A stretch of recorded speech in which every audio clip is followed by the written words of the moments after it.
All right, we're live. What's up, gentlemen?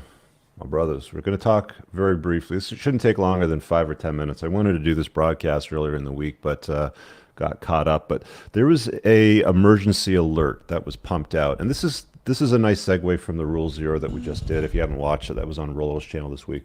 But here where I live, we get these alerts on our phones that just kind of pop up on the screen and start buzzing. So this is applying the red pill to other areas of life. And this is what it looked like. It was on Sunday that this popped up. Normally in the past, these sorts of emergency alerts are around. There's a lost kid or there's an old guy that hasn't been seen in a couple of days and he's wandered around and we think he has Alzheimer's. But this is the first time that we saw something that scared the crap out of pretty much the entire province. And I'll read this off if you can't see it on a smaller device like a mobile, but it says emergency alert. This is a province of Ontario emergency bulletin which applies to people within 10 kilometers of the Pickering Nuclear Generating Station. An incident was reported at the Pickering Nuclear Generating Station. There's been no abnormal release of radioactivity from the station, and emergency staff are responding to the situation. People near the Pickering Nuclear Generating Station do not need to take any protective actions at this time. Blah, blah, blah.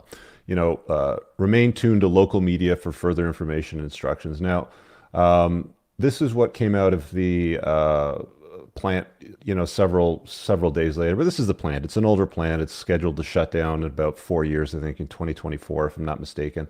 But a lot of people lost their mind over it, and they weren't really sure what to do. If you're watching the media, I'm just going to pull this out of the screen.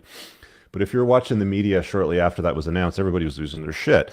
Within about a day or two, you'd see interviews with these like plugged in weak men and women, and they were talking about, we didn't know what to do, and they didn't give us any information, and this isn't fair, and the government's not doing their job, and this is a load of BS, and send me iodine pills and all this sort of stuff. And it was just mass hysteria. And as soon as I got this alert, it was around 7:15, 7:20 in the morning. It says 7:30 here on this article. Let me pop it back up on the screen so we're talking about the same thing.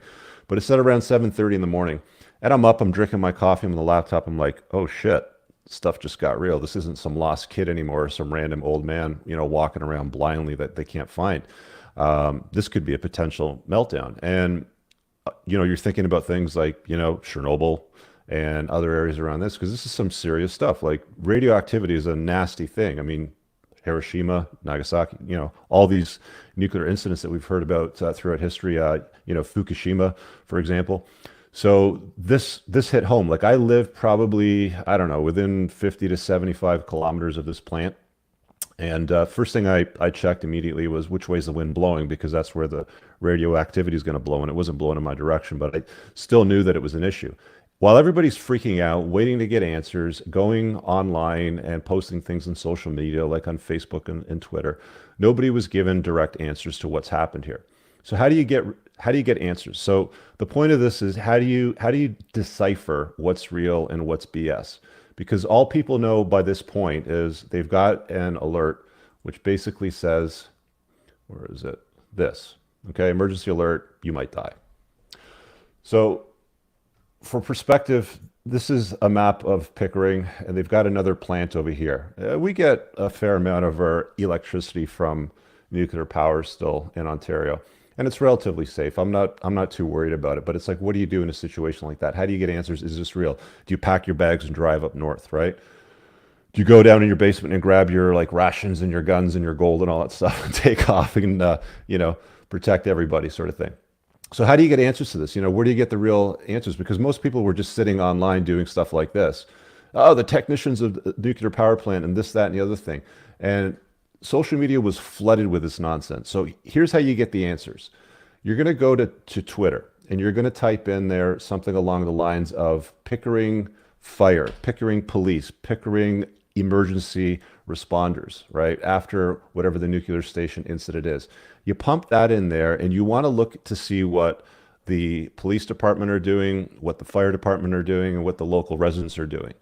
You have to probably for every 100 tweets, I saw one that had something useful that added clarity to me.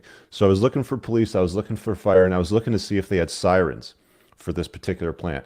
It turns out they've done tests in the past.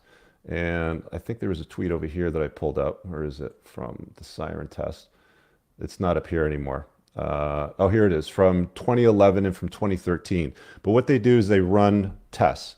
So local residents were tweeting out saying, I don't think this is real. I'm not hearing any sirens going off saying that this is a real incident. The fire department said, we don't need to respond to this. There's nothing happening. The police didn't report anything. And then eventually I found a tweet from somebody that works, not works at the plant, but works with an associate that is at the plant. And he broadcasted out, nothing to worry about. It's a screw up. The media should correct this soon. It literally took the media about 2 or 3 hours to correct this. Meanwhile, when you watch the news interviews with these guys that are sitting there in their homes, not knowing what to do, and their wives are screaming at them, let's get in the car, Bill, fill up with the kids, and let's go, let's run away, sort of thing.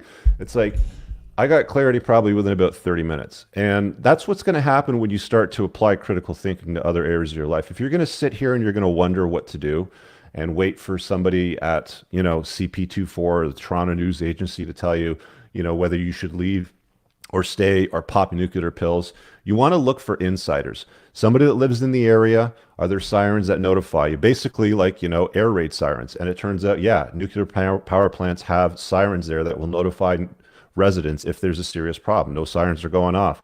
Emergency responders have no need to respond because there's nothing to respond to. There's nobody melting at the plant. There's no fire. There's no anything. There's no chaos. And then when you find the guy that works with somebody closely at the plant that says there's no incidents, everything's safe, it's been broadcast in air, now you have clarity. But for the vast majority of people, there was probably, I think it was sent to something like 6 or 7 million people in Ontario. They're losing their shit. And that's how the media covered it. So apply critical thinking to many areas of your life, gentlemen. This is what the red pill is all about: is ask why, get some clarity around things, and find the true answers because they're there. It's not just tied into chasing tail and women. So I just wanted to broadcast it real quick, give you some clarity around it.